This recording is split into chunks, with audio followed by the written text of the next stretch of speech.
Hello everyone, I'm Martin from HOSCH International, and today I will show you a bit more about the HOSCH D Series Scrapers.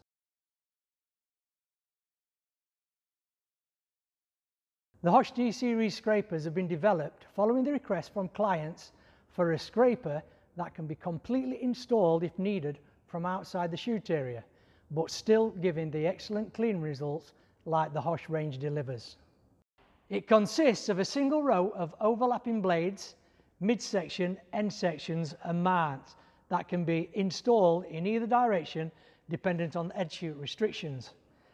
The HOSCH D scraper is a simple inline scraper that is installed off of the head pulley in the underbelt position.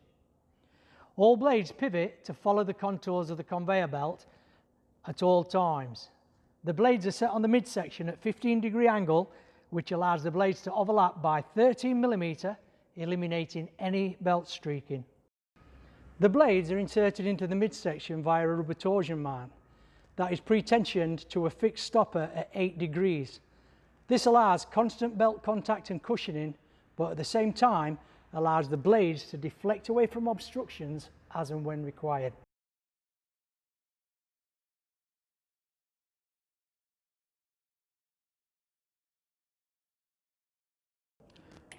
Once the scraper is tensioned, which is a simple procedure using the 24mm socket, no further adjustments required.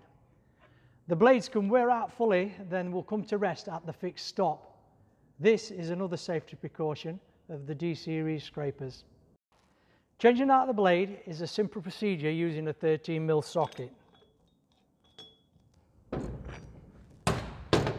The new blade can only be installed in one position, so cannot be installed incorrectly.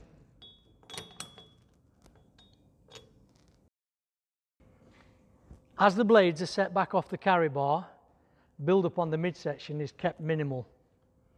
Cleaning efficiency is exceptional as the HOSCH D Series scrapers follow the HOSCH paint scraper principles. Available for belt widths 500 to 2000mm, up to 5.5 meters a second, and heavy duty up to 3,200mm at 7.5 meters a second.